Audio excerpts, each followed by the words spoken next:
世人都说修行要趁早，但我今天偏要跟你们说一句反话。我告诉你们，人越老啊，修行才越占便宜。你们别不信，你想想看，那些年轻人时间多，记性好，捧着部经书能安安稳稳坐一下午，可他们念归念，经书上的字个个都认得，这里头的滋味他品不出来呀。反倒是咱们到了这个年纪，眼也花了，记性也差了，长篇的大经是念不动了，可偏偏就是这个时候，咱们遇上了修行最好的时机。很多老伙计来找我，说家里都有几本落灰的经书，当初请回家的时候满心欢喜，发誓要日日诵念，结果呢，翻了2、3页就再也没动过了。这真不是你心不诚，是这副身子骨跟不上了，字太小看不清，坐久了浑身酸疼，念了后面忘了前面，遇上几个生僻字还惴惴不安，生怕念错了反倒造了业，这么折腾几回心就凉了。你们还总在心里偷偷责怪自己，是不是我根气太差了？是不是这辈子修行已经来不及了？今天我就给你们吃一颗定心丸，我告诉你们，念不动长经一点都不丢人，更不是你们心不诚。人到了这个岁数，身体机能本来就在往下走，你非要硬逼着自己去做力不从心的事，做不到就开始自我内耗，越耗越心虚，越心虚越回避。你们要晓得，多少好端端的修行念头就是这么被硬生生给劝退的。这个道理很简单，就好比吃饭，年轻的时候一大碗饭都不够吃，如今啊半碗就撑了。这不是你不想吃这口饭，是到了这把年纪，碗该换小一点的了。修行也是这个理，长经念不动，不是你不配修行，是你该换一种更适合自己的法子了。今天我就给你们讲一个最适合咱们这个岁数的法子。佛法里有6个字，叫6字大明咒，很多人都听过，也跟着念过，但你们要晓得，很少有人真正知道这6个字偏偏是年纪越大念起来越管用。它不挑你的眼力，不挑你的腰力，也不挑你的记性，它只挑一样，你有没有在这尘世间真真切切地活够了年头，尝够了冷暖。这份阅历年轻人没有，你有。我跟你们讲，很多人念了一辈子6字大明咒，都不知道里头藏着一个少有人说透的秘密。这6个字不多不少，刚好一一对应着老祖宗讲的6道，一字管一道，多一个字是多余，少一个字就漏风。一说起6道，大伙总以为是讲死了以后的去处，觉得离自己远得很。今天我明确告诉你们，佛法讲得很清楚，根本不是这么回事。6道不在来生，不在死后，就在你我当下的日子里，就在你每天晚上的起心动念当中。你自己掰着指头算算这大半辈子，心里憋屈难熬，抬不起头的时候有过吧？看着旁人过得红火，暗自不服气的时候有过吧？对儿女家事死死攥着不放，求而不得的时候有过吧？好东西攒着舍不得用，抠抠搜搜的时候有过吧？恨一个人恨得心口发疼，整宿睡不着的时候有过吧？浑浑噩噩糊里糊涂混日子的时候也有过吧？这6种心境对应的就是人间的6道这滋味。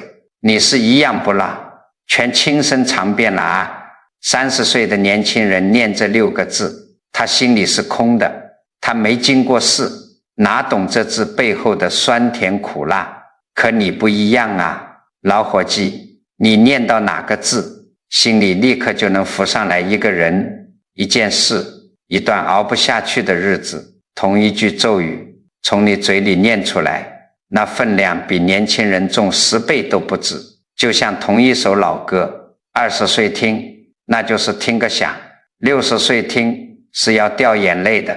歌没变，是你身上长了阅历，你这几十年的苦没白吃，到了今天全变成了你修行的本钱。这还只是头一层道理，第二层道理更实在。你想想看，这几年你是不是好多事都懒得争了，儿女的事懒得管了，得失输赢也没那么计较了，你当那是自己老了没力气了。错了，你们要晓得，那是因为你心里的那6扇门本来就在往回合了。年轻人心里的门是大敞着的，他一扇也关不上，不是他不想关，是他还得靠这几扇门去过日子，要去争，要拼命往前奔。他念一遍这6个字，就好比往一扇明天一早还要推开的门上插插销，怎么插得牢？可你不一样了，如今你不争了，比不动了，想要的也少了，那几扇门自己就掩上了大半。你现在念一遍，那是顺水推舟，是给一扇本来就快合上的门加上最后一道插销。年轻时住大院，4、5道门，夜里插都插不过来，现在老了，门少了，一插就稳了。门少了绝对不是败落，是省事了。你这轻轻一推，1分力气能顶从前的10分。说到这儿，你们该懂了吧？为什么6字大明咒传下来偏偏是6个字，不是5个，也不是7个？老祖宗的东西从来没有凑数的道理，6个字对的就是你心里的这6扇门，一道门配1个字，多1个字是废话，少1个字就漏风，不多不少，正好够用。所以你要记住，你念这6字大明咒不是念给天上的菩萨听的，是念给你自己心里那6扇门听的。每天睡前念几遍，就是亲手把你心里的插销一扇一扇给插上。不过我把话说在前头，这6扇门你不必3扇都插，多数人这一辈子其实只卡在其中1扇门上，只要把最要紧的那1扇门插牢了，其余5扇自己就松开了。而且我敢说，咱们这个岁数的人10个有8个全都卡在同一扇门上，只是自己死活没看出来。那到底是哪扇门？别急，咱们一扇门一扇门的推开来看看。我先从最上面那1扇门讲起。这6字大明咒的头1个字管的就是这一道门，老祖宗管这叫天道。一听天道，你们别以为是腾云驾雾飞升上天，不是的。放在咱们现世的日子里，这道门就是你日子过得最顺，福气最厚的时候，这一扇门最怪，它不是苦门，它是福门。可偏偏越是这一扇门，越多人不知不觉栽在了上头。你想想看，到了咱们这把年纪，要是身子骨还算硬朗，不用天天往医院跑，儿女也都成家立业了，逢年过节一大家子人回来围着你转，你往饭桌的主位上一坐，小辈们都恭恭敬敬地听你训话。你们要晓得，这就是在天道里头，这就是福门。按理说这是好事啊，这门有什么可关的？但我告诉你们，佛法讲得很清楚，6道轮回里，天道是最难修行的。为什么？因为福报太厚，日子太暖和了，屋里烧着火盆，暖烘烘的，人坐在里头就容易打瞌睡，不知不觉就忘了自己是谁。苦日子里的人，苦水泡着，他还会痛，还会反省。好日子里的人，没有东西逼着他回头，他就容易犯一个绝大多数老人都会犯的毛病。这个毛病就1个字，傲。你先别急着摆手，说我不傲，我这人最随和。咱们这把年纪的傲，早就不是年轻小伙子那种张牙舞爪、趾高气扬了。咱们的傲长得特别隐蔽，他换了一副面孔，叫做听不进话。你回想一下，最近这大半年，儿女跟你提个什么建议，或者老伴儿劝你一句什么事，你是不是当场眉头一皱，马上就驳回去了？我走过的桥比你走过的路都多，按我说的办，准没错。你是不是没把人家的话听完，心里就已经准备好怎么训人家了？你没有骂人，也没有动手，可就在你心里觉得还得听我的那一刻，你心里的那道门就已经敞开了。你关上的是别人的嘴，敞开的却是自己傲慢的门。我认识一个老伙计，以前是个老厂长，姓刘。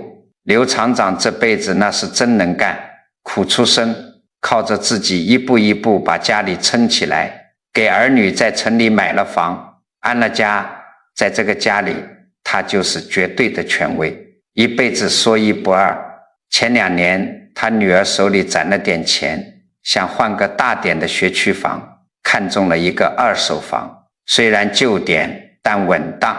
刘厂长一听，把手里的保温杯往茶几上重重一顿，说买什么2手房，丢不丢人？城东那个新开发的大楼盘看着多气派。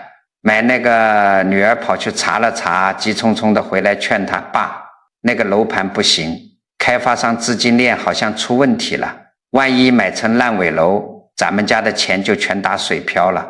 刘厂长眼睛一瞪，手一挥，那是同行造谣，那个开发商的老总我当年打过交道，实力雄厚得很，听我的，马上交定金，错不了。女儿还想再劝，刘厂长直接拍了桌子，这个家还是我说了算，去交。女儿没办法，掉着眼泪去把首付交了。结果怎么样？不到半年，那楼盘彻底停工，售楼部人去楼空，连个鬼影都找不到。一家人辛辛苦苦攒了大半辈子的积蓄，死死地套在了一堆钢筋水泥里。出事之后，家里出奇的安静，女儿没闹，女婿也没吵，可就是没人跟刘厂长说话了。有一天傍晚，刘厂长一个人在厨房里盛饭，他刚端起饭碗，就听见门外阳台上女婿正压着嗓子跟女儿说话。女婿叹了一口长长的气，声音里全是疲惫。算了吧，别跟爸争了。在这个家里，爸的话就是圣旨，就算是到悬崖，只要爸发了话，哪怕把咱们家全搭进去，咱们也只能跟着往下跳。刘厂长端着饭碗的手停在半空，瞬间僵住了。他站在厨房门背后的阴影里，突然意识到自己这20年来根本没有完整的听完过家里人的一句话。他总觉得别人幼稚，总觉得自己的经验是天理，他以为自己是在给这个家掌舵，其实他早就变成了一个听不见声音的瞎眼船长。这老厂长坏吗？他不坏，他也是想让女儿住上气派的新房子，可是傲慢这道门一开，就把所有的福气都漏光了。你们要晓得，天道这扇福门是6道里唯一一道，必须在什么事都好好的时候，你自己去插上的插销。等船在顺水里走打横了，等好日子折腾成了烂摊子，你再想起来去转舵，已经来不及了。不用别人说，那时候你自己也会低头，可福气已经耗掉一大半了。身边是不是有很多这样的老人？年轻的时候人人都敬着他，到了晚年，家里却冷冷清清，儿女逢年过节回来吃顿饭，放下筷子就走，谁也不愿意跟他多说一句话。他做错什么十恶不赦的大事了吗？没有，他只是把心里的门关死了，把别人的话全挡在了外头。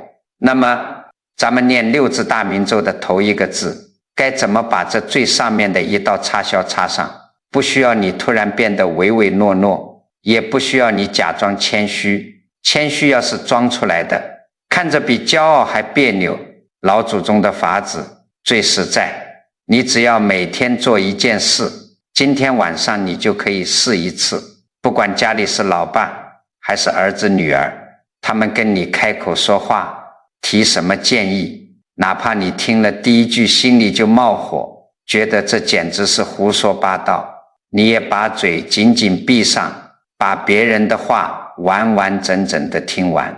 等他把最后一个字咽下去，你别急着反驳，你看着他，在心里默默地数3下，1、2、3，数完这3下，你再开口。这个道理很简单，傲慢的反面不是低头认错，而是听完，你心里那扇傲慢的门，往往是在你听到一半，心里开始盘算怎么反驳他的那一瞬间就被推开了。你强忍着听完，心里数这3下，这3秒钟的停顿，就是你把插销吧嗒一声推上去的功夫。就这么一个小小的动作，你坚持做1个月，你看看你家里的气氛会变成什么样，儿女看你的眼神都会不一样，他们会觉得老人家真的听进去了，福气就是这么一点一点重新聚拢回来的。讲完了最上面那道顺风顺水的福门，咱们接着往下走。你念这6个字的第2个字推的是哪一道门？佛法讲得很清楚，这叫阿修罗道。好多老伙计一听阿修罗，觉得那是庙里画的金刚怒目3头6臂的怪物，跟咱们没关系。我告诉你们，完全不是那么回事。你们要晓得，阿修罗在老祖宗的学问里是个很有意思的存在。阿修罗有天人的福报，吃得好，穿得好，什么都不缺。可他有一点最要命，他没有天人的清净。为什么？因为他眼睛从来不看自己碗里有什么，他一天到晚死死盯着别人，总觉得别人过得比他好，心里永远憋着一口气，永远不服。这道门落在咱们这把年纪的人身上，就叫不服门，或者叫见不得别人好的门。你摸着良心想想，咱们大半辈子走过来，是不是有这么一种情况？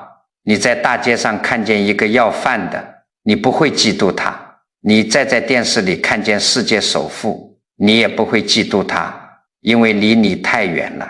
你真正过不去的，你真正见不得他好的，永远是当年跟你睡一个大炕的兄弟姊妹，永远是当年跟你做一个教室的老同学。你仔细回想一下，上一回老同学聚会，大家围着圆桌坐下，席间有人说起当年那个读书不如你，干活不如你的老张，现在儿子当了大官，全家搬进了大别墅，连带着老张也跟着享大福了。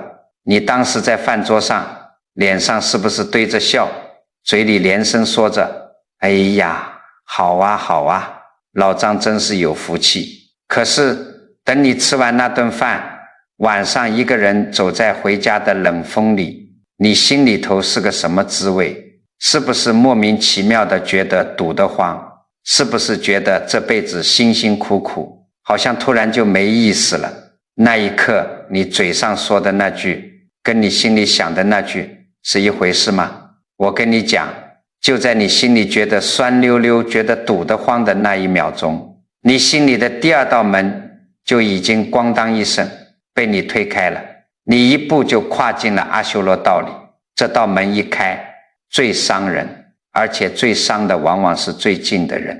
很多老兄弟老姊妹年轻的时候多亲啊，有什么好吃的都分着吃，可是老了退了休闲下来了，往事全浮上心头了。爹娘当年偏心了谁？老房子的拆迁款谁多拿了1万块？谁家的闺女嫁得好？这些陈芝麻烂谷子的账在心里头翻江倒海。几十年了，逢年过节坐在一张桌子上，连夹一筷子菜都要暗暗憋着一口气，一根刺扎在别处不打紧，扎在自家兄弟的手指头上，那是端晚都连着心的疼啊。南北朝的时候有2位大才子，一个叫谢灵运，一个叫严之。在当时这两人是齐名的，天下人都把他们并称为颜谢。你们想想，能名满天下，这福分多大！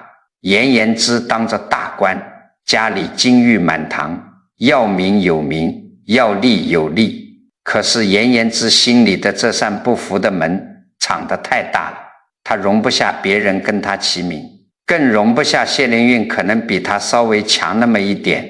谢灵运只要写出一篇好文章，大家一夸，颜延之在家里连饭都吃不下去，把自己关在书房里生闷气，冷汗直冒，眼睛里全是血丝，非要熬着夜写出一篇更好的去压过人家。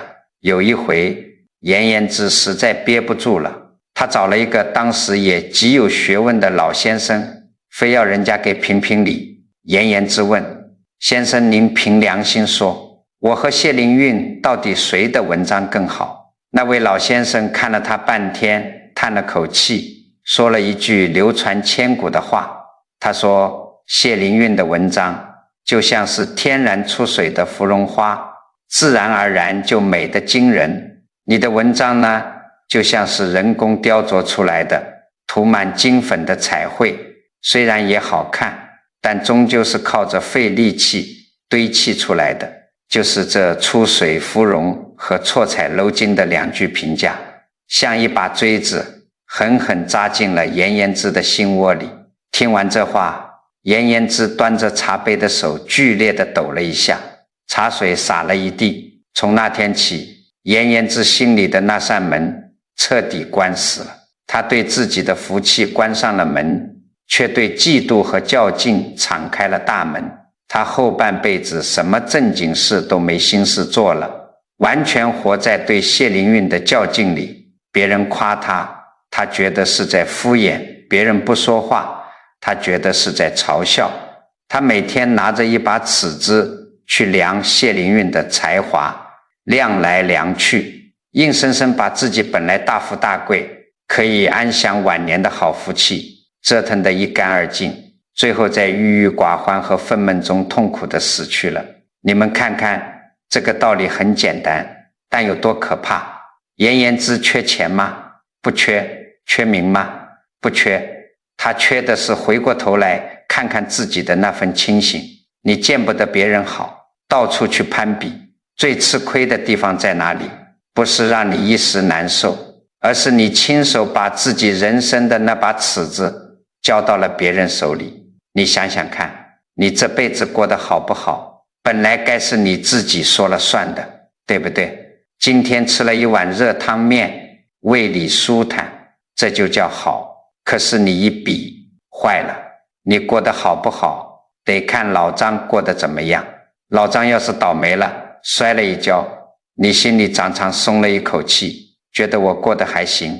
老张要是发财了，你一晚上睡不着觉，觉得我这辈子真是个废物。你发现了没有？你把自己这一辈子的喜怒哀乐全绑在别人身上了。你家里的秤送给了邻居，以后你自己称个2两米都得跑一趟别人家，看别人的脸色，这不可悲吗？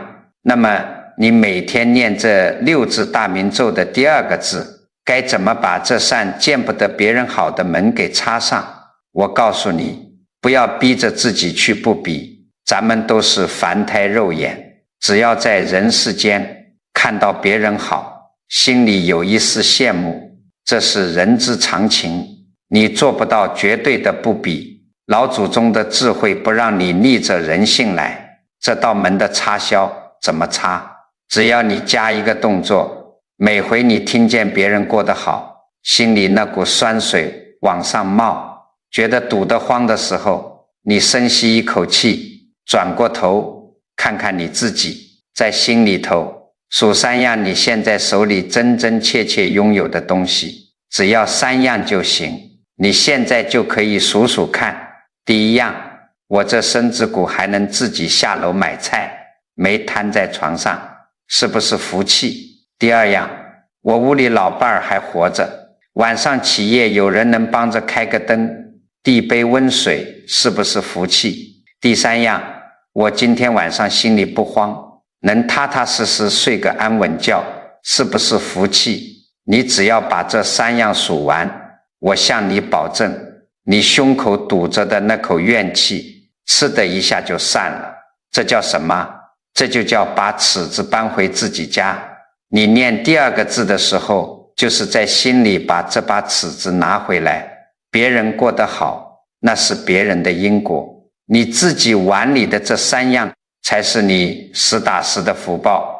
比完了，回头看看自己，这道阿修罗的插销，就算被你稳稳地插上了，上面这2道门，一道是日子太顺的时候犯傲慢，一道是比来比去不服气。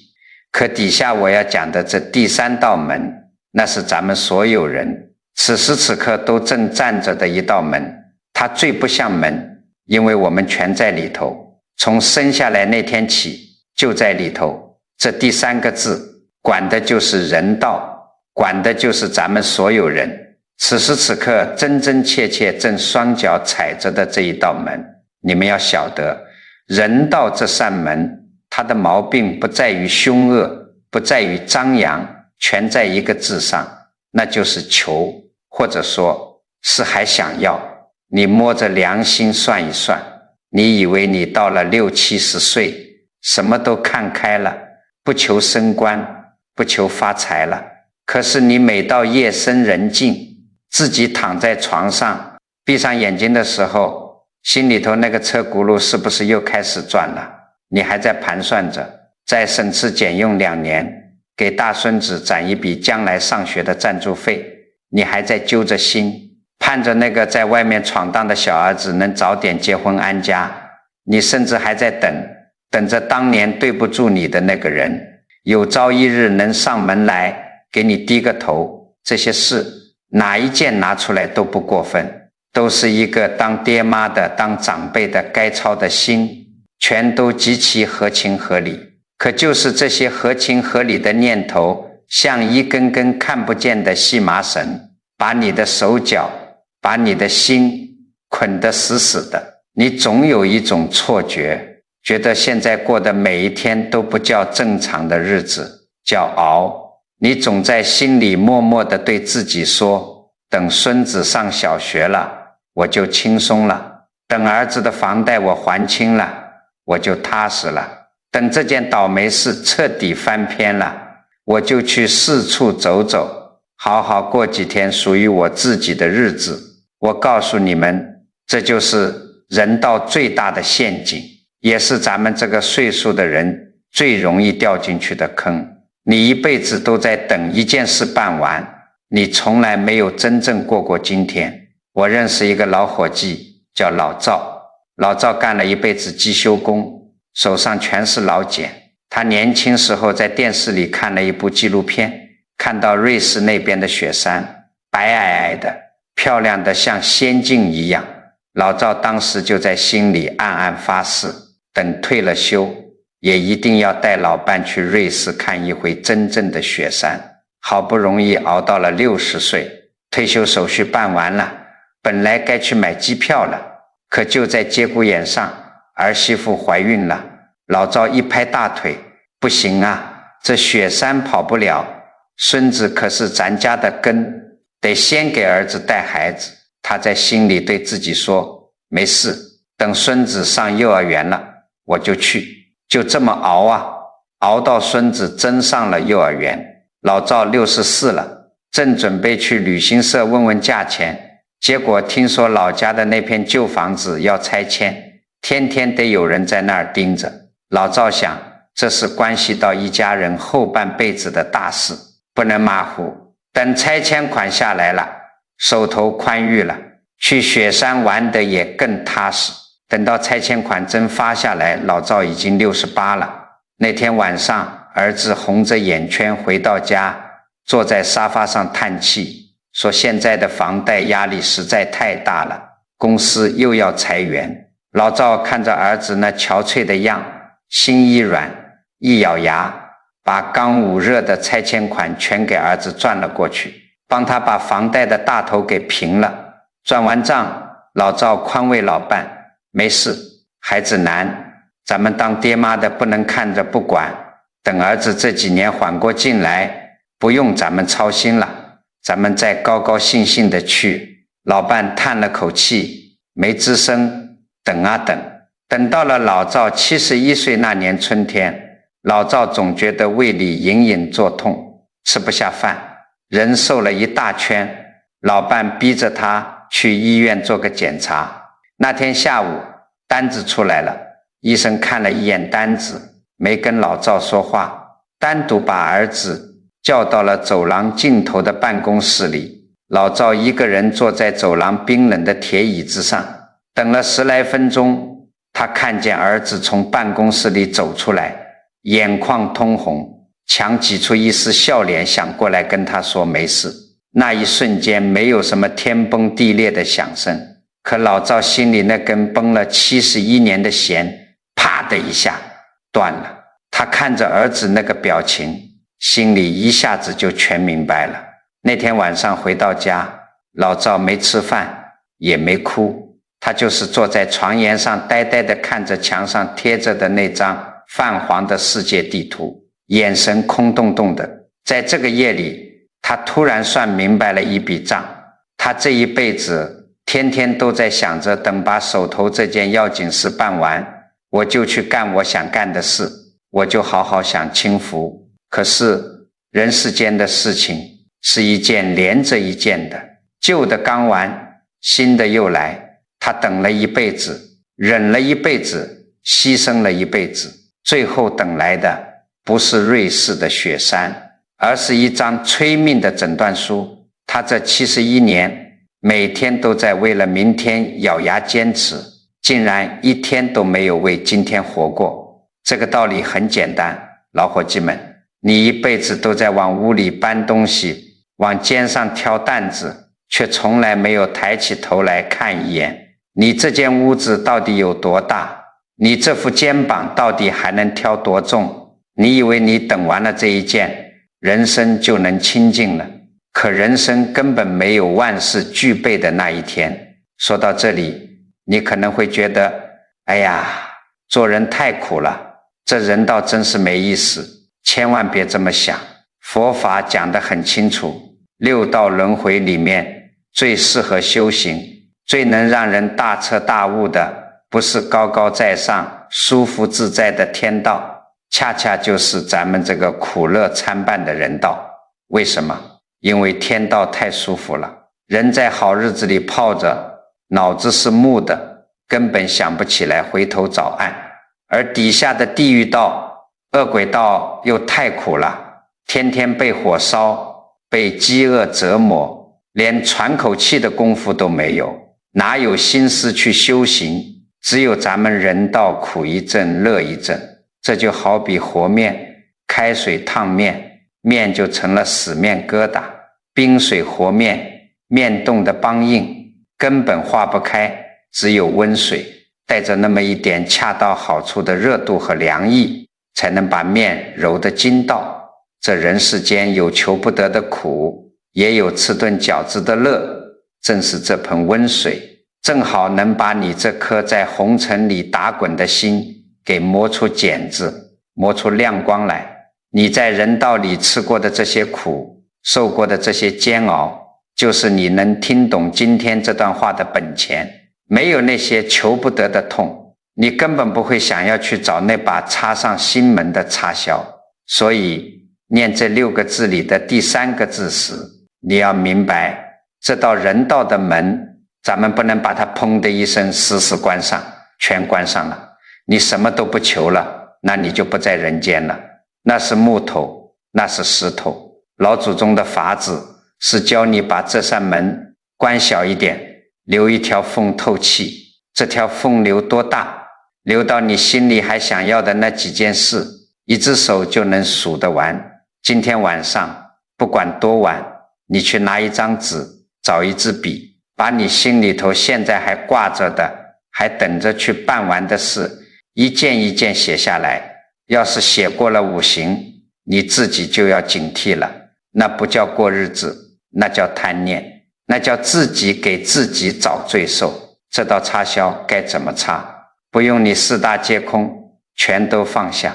咱们凡胎肉眼做不到，你就从你写下来的这张纸上挑出最底下压得最久的那一件老事情，比如早就想去见个几十年没见的老同学，比如一直想回乡下老房子看一眼，比如就像老赵那样想去某个地方走一走，就这个月什么家里的琐事都别管，硬着头皮去把它办了，哪怕最后没办成，哪怕去跑了一趟发现不是原来那个味儿了，你也在心里头明白地告诉自己，这件事我今天去做了，了结了。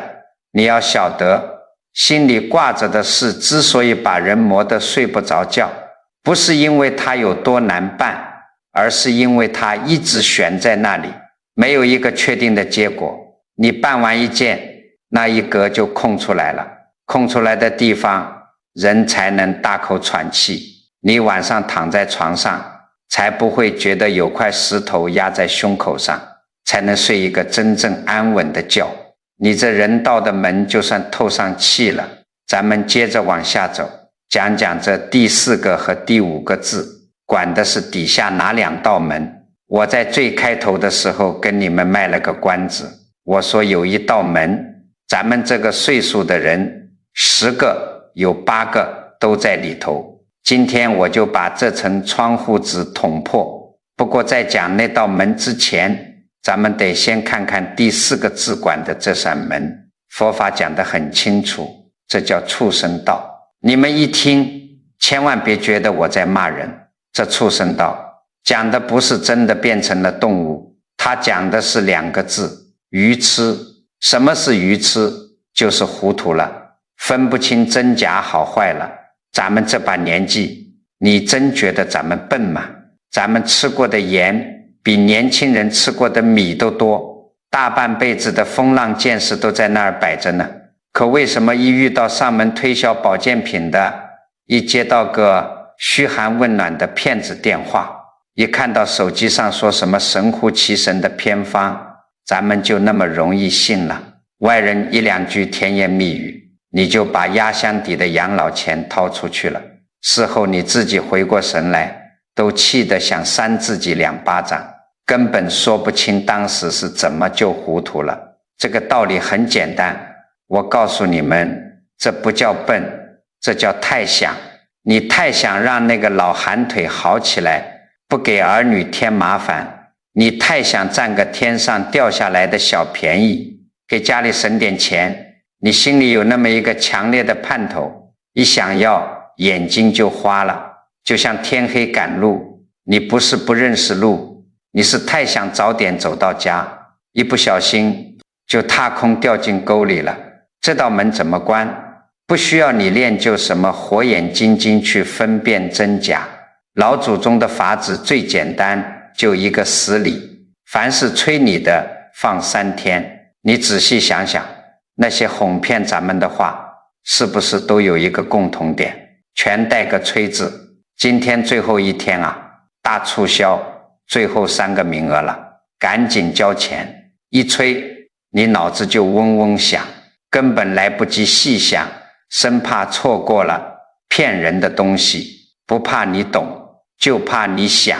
所以你给自己立个规矩，热汤端上来，限量3分钟才不烫嘴。以后凡是让你当天掏钱当场拍板的事，你死死咬住一句话，这事我放3天再说。不管他说的天花乱坠，你就是不当天定。3天一过，你心里的那股热血冷下来了，糊涂劲儿散了，这愚痴的门自然就插上了。讲完这个，咱们就要讲今天最要命的第5个字了。这第5个字管的就是老祖宗说的恶鬼道。这就是我说咱们这个岁数10个有8个都在里头的那扇门。好多人一听恶鬼2个字就害怕。我告诉你们，恶鬼道的苦不是说没有东西吃，而是他明明守着一座金山银山，偏偏嗓子眼细得像一根针，什么都咽不下去。这份苦落在咱们现世过日子的本分里，这道门就叫舍不得。咱们这代人年轻的时候穷过、饿过，苦日子熬出来的，节俭是刻在骨头里的美德。但是你们要晓得，节俭是不浪费，而咱们常犯的毛病叫做廉令。廉令是什么？是明明该用、明明能享用的东西，你死活不敢用，好肉好菜非要放到快坏了，热一热自己吃。儿女买的高级保健品藏在床底下，说过年过节再吃，结果放过期了。刚买的新衣服叠得整整齐齐压在箱底，非要等个什么重要场合才拿出来穿。有个老太太家里的衣柜最底下死死锁着一个红木盒子，盒子里装的是什么？是30年前老伴去出差，咬着牙花大半个月工资给他买的一块上好的真丝面料，那是真漂亮啊，滑溜溜的。老太太摸了一遍又一遍，就是舍不得找裁缝做成衣服穿。老太太在心里对自己说，这料子太贵重了，等我60大寿的时候做一件旗袍穿。到了60岁那年，看着满屋子吵吵闹闹的儿女，她心想，哎呀，我天天要在厨房里转悠给他们做饭，穿着真丝面料一沾油烟就糟蹋了，等70岁大寿我什么都不干了再穿吧。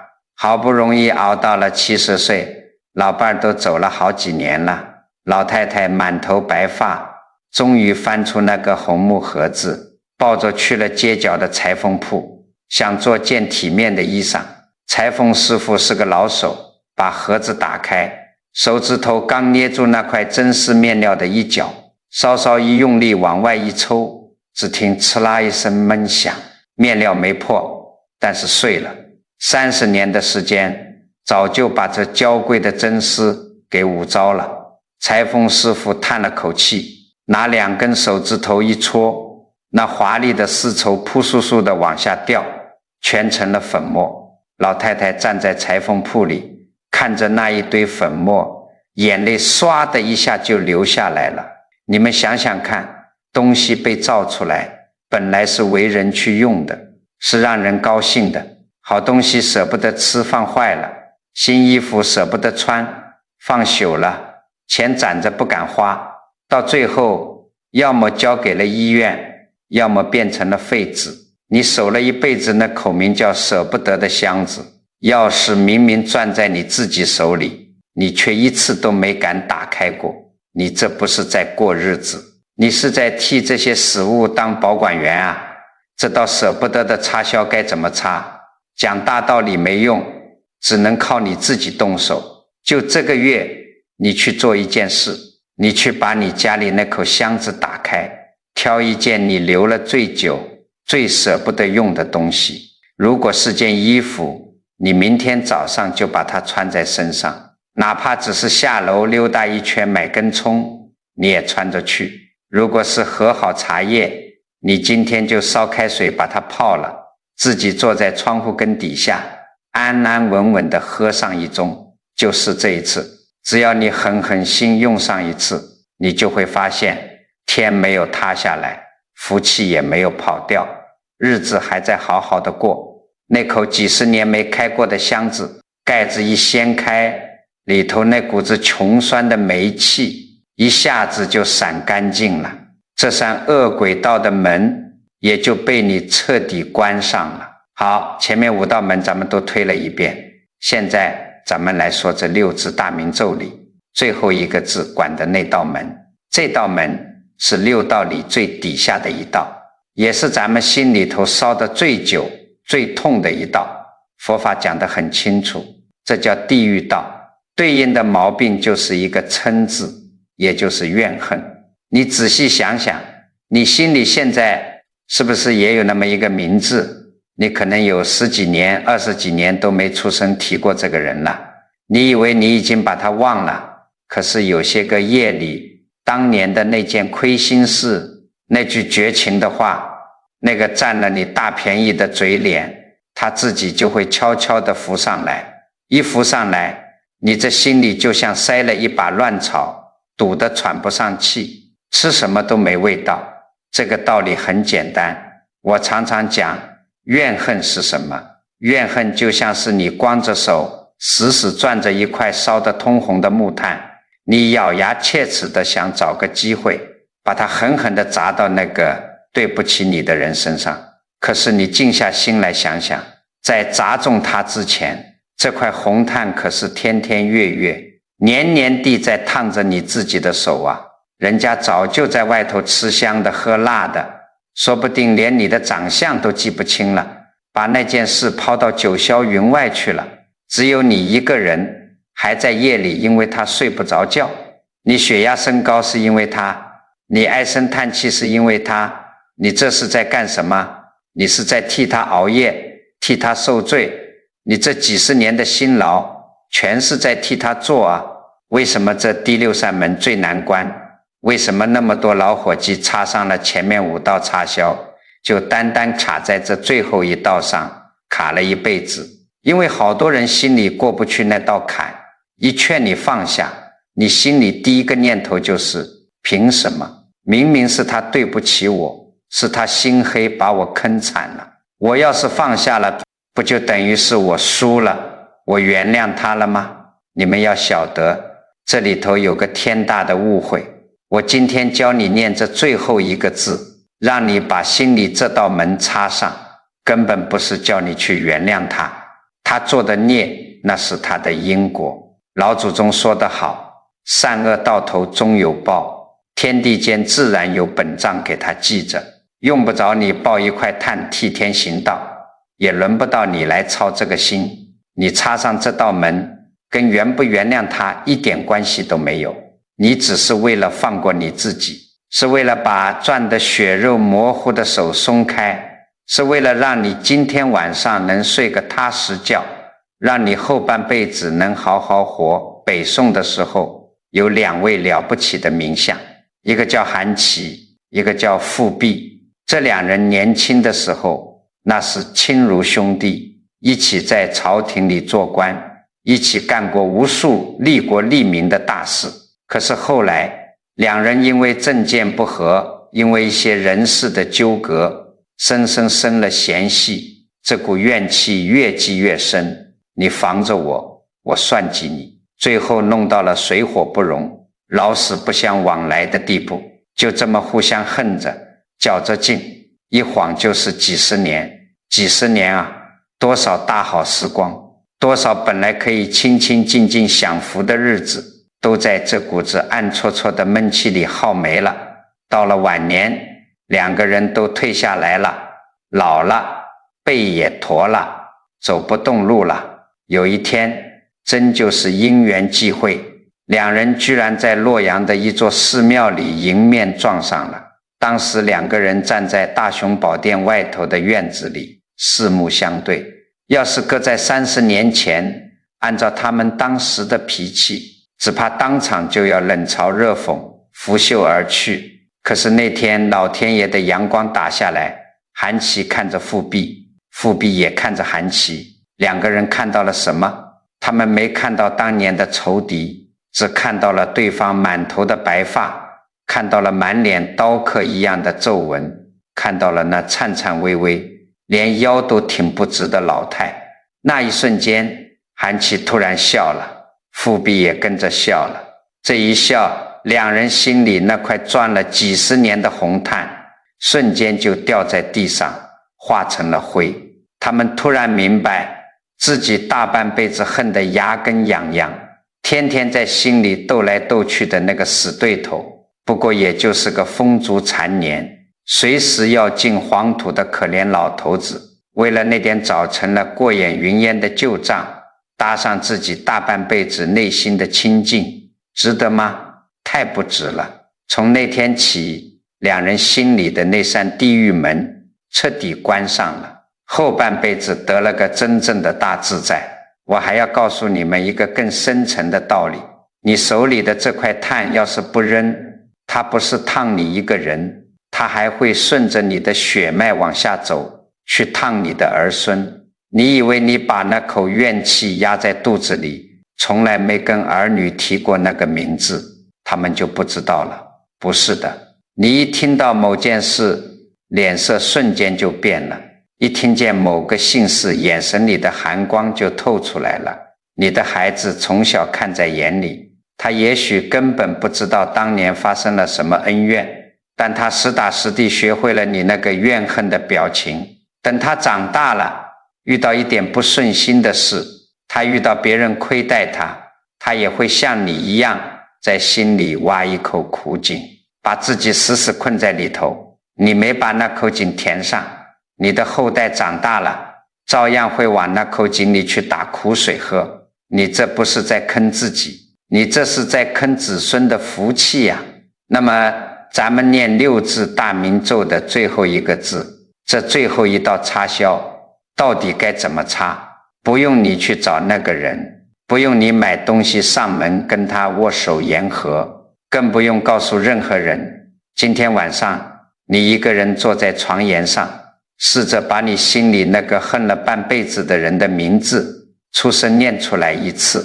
你记住了，凡是恨到深处的人，那个名字平时是绝对不提的，只要你今天试着出声一念，你心里肯定会咯噔一下，喉咙可能会瞬间哽住，心口会发紧。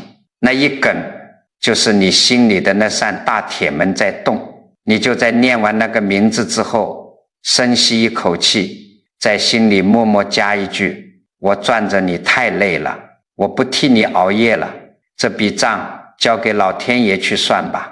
头一天你可能说不出口，眼泪就在眼眶里打转，没关系，说不下去就停，明天再试。等到哪天你能顺顺当当的把这句话说出来，就像在说一个不相干的路人一样，心里一丁点火气都不冒了。我恭喜你，老伙计，你手里的那块红炭终于被你扔掉了，手可能会先疼那么一下，但马上整个人就凉快了，轻松了。这六道门讲到这里全讲完了。现在你知道这六个字，一个字管的是什么了。可我告诉你们，光知道道理没用。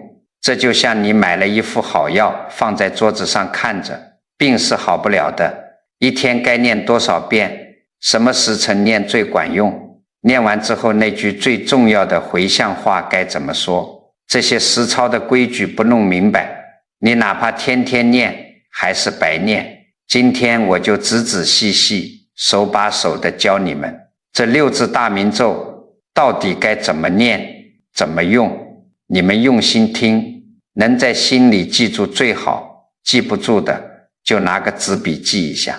第一步也是最要紧的一步，叫认门。佛法讲得很清楚，万事万物讲究个对症下药。这六扇门你千万别想着一天之内一巴掌全给他推上。你们要晓得，人的精力是有限的，尤其是到了咱们这个岁数，贪多嚼不烂，你怎么认？你就回想一下，刚才我给你讲那六道门的时候，讲到哪一道你心里头咯噔了一下，讲到哪一道你脑子里立马就浮现出了一个人一件事，或者一口咽不下去的气。不要怀疑，那就是实实在在卡住你的那道门，你就死死盯住这一扇。这个道理很简单，老房子漏风，你不用把所有的门窗全换了，你只要把最漏风刮得最凶的那一扇门给堵上，其他的5扇门自己慢慢也就跟着暖和，跟着松快了。多数人一辈子只要把卡得最死的那一扇插上，整个人生就通透了。第二步，一天到底该念多少遍？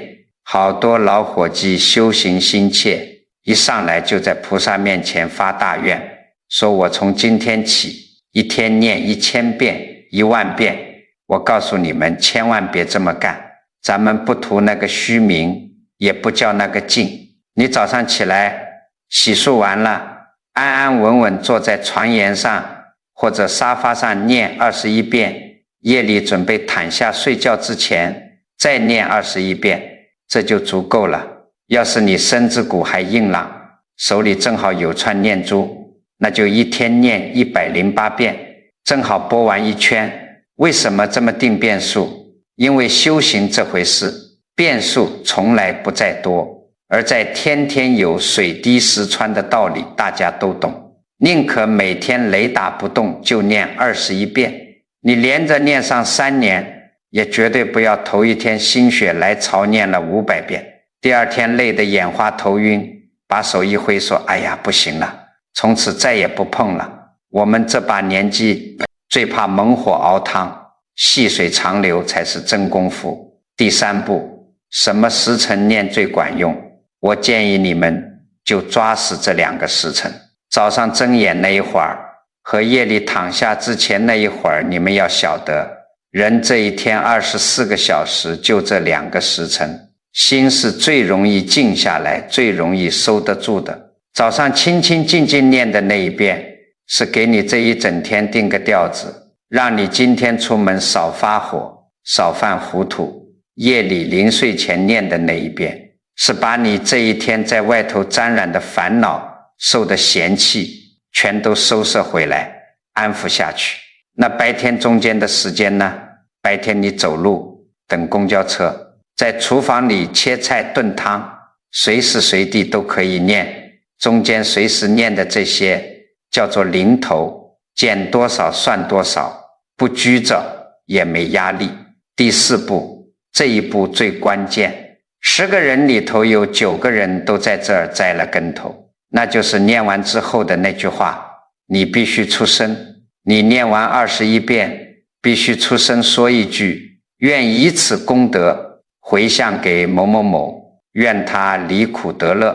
我告诉你们，心里默默想，那是绝对不算数的。这个道理很简单，这就好比你辛辛苦苦给远方的亲人写了一封信，信纸挑了最贵的，邮票也贴得好好的，信封也糊严实了，可是最后你把这封信死死压在自己家的抽屉最底下，收信的人能收到吗？绝对收不到。这出声的一下，就等于你拿着信结结实实的把它投进了天地间的邮筒里，信投出去了，人家才能收到你的心念。第5步，有些老伙计可能要发愁了，说我老了，字认不全，或者我记性太差，那6个字我老是念得磕磕巴巴的，是不是就不算数了？会不会造业？千万别害怕，老祖宗传下这些东西，从来没有明文规定过说你发音不准，嗓子哑了就不算数。你要是实在记不住，就去手机上找一段人家念好的声音，你闭着眼睛跟着听，听着跟念一样算数，你在心里头跟着默默哼唱一样算数。心到了就算，不必为难自己。到了咱们这个岁数，你能把这件事日复一日的坚持下来，这本身就是天大的功德，比念的字正腔圆要紧10倍。第6步，这是专门给那些卡在最后一道恨门上的老伙计加的一步。如果你心里头真有一个恨得牙痒痒，让你半夜睡不着觉的人，你每天念完出声回向的时候，试着把那个人的名字说出来。头3天你多半是说不完整的，刚提个兴，心里头就翻江倒海，喉咙一紧，气就憋住了。憋住了怎么办？停下，别硬逼自己。第2天再接着试，直到有一天你突然发现自己能把那句话平平顺顺地说完了，那一刻你自己心里会有一种极其奇异的感觉。那不是你大发慈悲原谅他了，而是你把手里那块烧红的炭扔了，你终于不再替他熬夜了。最后第7步，每个月的初1，你去弄个小本子，不用写什么长篇大论，你就在上面端端正正地写一行字，这个月我心里的那道门松了没有？写完合上本子，不要给老伴看，也不要给儿女看，这是你跟天地之间的账本。为什么要写？因为心念的变化是看不见摸不着的，人很容易浑浑噩噩就混过去。可是只要你白纸黑字写下来，半年之后你再翻回去看看头几个月写的，你自己就能清清楚楚地看出来，你这个人的精气神变了没有，你心里的那根死结到底化开了没有。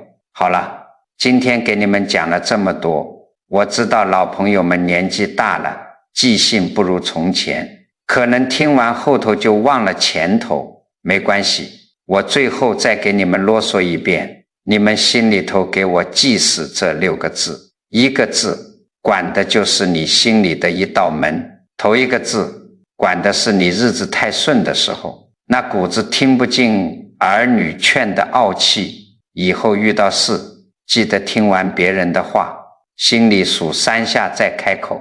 第二个字管的是你看着自家老兄弟老同学发财，心里见不得别人好的那一下，记得拿回自己的尺子，比完之后回头看看自己手里的3样福气。第3个字管的是你这一辈子还想要，等这事办完再享福的毛病。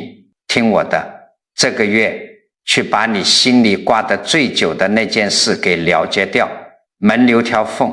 第4个字管的是你一被人催就马上掏钱，当场答应的糊涂劲，以后凡是催你的事咬死一条，放3天再说。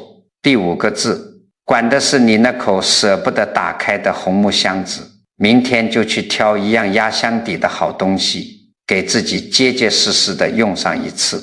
最后一个字管的是你夜里想起来就睡不着，恨得牙痒痒的那个人，记得晚上出声念出来他的名字，把手里的红炭扔了，别再替他熬夜。还有那每天早晚各21遍的规矩，以及念完之后出声回向的那句话，千万别忘了。最后一句最要紧的话，我今天讲6道，绝对不是要吓唬你说死了以后会去哪儿，那个太远了，你今天也管不着。我讲的全是你就在过的日子，你夜里睡不着的那一晚，你舍不得打开的那口箱子，你听不进儿女那句话的那一刻，门就在那儿。你现在就真真切切地站在门里头，但有个天大的好消息，这门是你自己开的，可这插销也稳稳当当地攥在你自己手里。6道门你不用全插，只要卡得最深的那一扇关上，其余也就通了。这6个字你早就会念，你不是从头学，你是把念了半辈子的东西头一回真真正正的念明白。佛法讲得很清楚，这个世上最好的风水根本不在阴宅阳宅，最好的风水就是你自己的这颗心。一个人最大的改命不是去求神拜佛算吉凶，而是改你的念头，改你的行为，改你起心动念的那个因。你今天听明白了，这叫你自己得度了，你心里敞亮了。可是你们要晓得，你身边一定还有好多老姐妹老伙计还在那几道门里头苦苦打转呢。这个道理很简单，老祖宗说赠人玫瑰手有余香。你把今天这个视频转发给那位一辈子舍不得吃穿的老姐妹，转发给那位跟自家兄弟别了几十年苗头的老伙计，转发给那位心里压着一个仇人的名字，几十年都没能解脱的老朋友。你想想看，你不需要去说教，你就是随手这么一转，你这一句不经意的提醒，可能就让人家今天夜里睡了个囫囵觉，可能就帮人家解开了30年的死结，少造了一场业。这就是你在真真实实的积福啊！而且这正是老祖宗说的阴德，是没人知道，但老天爷看得清清楚楚的大功德。所以如果你觉得我今天讲的这番大白话对你有那么一点点帮助，请动动你的手指头，给这个视频点个赞，点个关注。你每一次的转发不仅是在帮别人，更是在替你自己和你的家人子孙积攒福报。最后我希望你们都在评论区里端端正正地留下一句话，愿我心中6门一道一道插上。我告诉你们，千万别小看这一行字，文字是有力量的，念头是有能量的。咱们千万个老伙计的善念在这个评论区里汇聚在一起，那形成的契机和力量是不可思议的大。你今天在这里写下的每一句善言，许下的每一个善念，最后都会化作福气，结结实实的回向到你自己和你的儿女家人身上。